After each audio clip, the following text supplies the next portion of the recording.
नमस्कार, स्वागत है आप सभी का स्वरमे टाइम्स में। आपके साथ मैं हूं सृष्टि पांडे। नजर डालेंगे आज की छत्तीसगढ़ और मध्य प्रदेश की सुर्खियों पर। छत्तीसगढ़ के दुर्ग जिले में एक युवक की हत्या कर उसके शव को जलाने का मामला सामने आया है। ये घटना है रसमड़ा हाईवे से लगे एक मंदिर के पास की। रविवार दोपहर यहाँ एक युवक का जलता हुआ शव मिला। पुलिस मृतक की पहचान करने के साथ ही हत्यारों की तलाश में लग गई है। पुलिस के मुताबिक रविवार दोपहर उन्हें सूचना मिली थी कि रसमड़ा हाईवे से लगे सतबहनिया मंदिर में किसी की हत्या कर दी गई है। सूचना मिलते ही दुर्ग एसपी के साथ पुलिस बल मौके पर पहुंची। उन्होंने बताया कि शव के ऊपर के हिस्से को पेट्रोल डालकर जलाने के प्रयास किए गए हैं। पास ही एक लावारिस बाइक भी खड़ी मिली है। इधर प्रदेश में हो रहे अवैध रेत उत्खनन को लेकर बीजेपी ने सरकार पर निशाना साधा है। पूर्व नेता प्रतिपक्ष धर्मलाल कौशिक ने कहा, छत्तीसगढ़ में सीएम के ऊपर रेत माफिया भारी पड़ रहे हैं।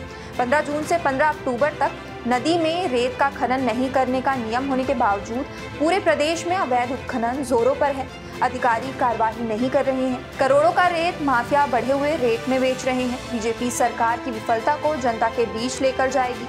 कौशिक ने यह भी कहा है कि कांग्रेस झूठ बोलने में माहिर है। छत्तीसगढ़ में चुनाव करीब आते ही विधायकों की परफॉर्मेंस और सर्वे रिपोर्ट को लेकर सियासी गलियारों में चर्चा चल रही है।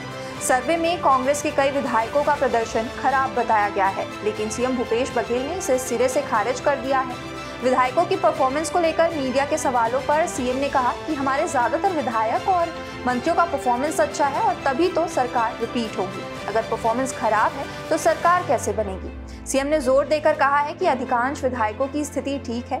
71 विधायकों में से 2-4 की स्थिति खराब हो सकती है, सबकी नहीं। बहुत सारे मंत्री और विधायक हैं जो अपने दम पर चुनाव जीतने वाले हैं। वहीं छत्तीसगढ़ के बिलासपुर में कांग्रेस और बीजेपी नेता आपस में भिड़ गए। कथित सर्वे के बहाने सरकार के खिलाफ माहौल बनाने को लेकर रविवार को थाने में दोनों नेताओं के बीच जमकर हंगामा हुआ यूं कि बिलासपुर में युवा मोहल्ले में जाकर घर घर में सर्वे कर रहे थे, जिन्हें भाजपा प्रायोजित सर्वे बताया जा रहा है।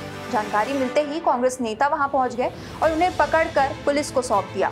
सर्वेयर टीम के पकड़े जाने की खबर मिलते ही भाजपा नेता अमर अग्रवाल के समर्थक भी थाने पहुंच गए। इस दौरान थाने में ही दोनों पक्ष भिड़ गए और उनके बीच झूमाझटकी शुरू हो गई, जिसे पुलिस ने शांत कराया। ये पूरा मामला सिविल लाइन थाना क्षेत्र का है। तो ये थी खबरें छत्तीसगढ़ से। बढ़ते हैं मध्य प्रदेश की खबरों पर। रीवा में सावन के चौथे सोमवार पर शिव मंदिर देव तालाब में बड़ा हादसा हुआ है। ये मंदिर लौर थाना क्षेत्र में है। यहाँ बिजली की लाइन का तार टूटकर गिरने से 20 से ज्यादा श्रद्धालु चपेट में आए हैं। 15 श्रद्धालुओं की हालत गंभीर बताई जा रही है। पुलिस और प्रशासन की टीम मौके पर है। जिस समय हादसा हुआ, मंदिर में 3000 से ज्यादा श्रद्धालु दर्शन के लिए पहुंचे थे। घायलों को रीवा के संजय गांधी अस्पताल लाया जा रहा है। यहाँ अस्पताल प्रबंधन ने तैयारियां कर ली हैं। अस्पताल गेट में स्ट्रेचर और वार्ड बॉय तैनात किए गए हैं। ग्वालियर के अंजू थॉमस के पाकिस्तान जाने की जांच अब मध्य प्रदेश पुलिस की स्पेशल ब्रांच करेगी। गृह मंत्री नरोत्तम मिश्रा ने इसके आदेश दे दिए हैं। भोपाल में सोमवार को उन्होंने कहा, पाकिस्तान में अंजू की जिस तरह से आवभगत हो रही है, लोग उससे मिलने जा रहे हैं, उससे कहीं न कहीं संदेहों को बल मिलता है। गृह मंत्री ने अपने आवास पर पत्रकारों से चर्चा में कहा, स्पेशल ब्रांच को निर्देशित किया है कि जांच करें कि कहीं ये इंटरनेशनल कॉन्स्पिरेंसी तो नहीं है। इंटरनेशनल कॉन्स्पिरेंसी वाले बिंदुओं को ध्यान में रखकर अंजू के केस को देखें। मध्य प्रदेश में बड़ा प्रशासनिक फेरबदल हुआ है। 29 डीएसपी प्रमोट कर एडिशनल एसपी बनाए गए हैं। 59 एएसपी के ट्रांसफर हुए हैं।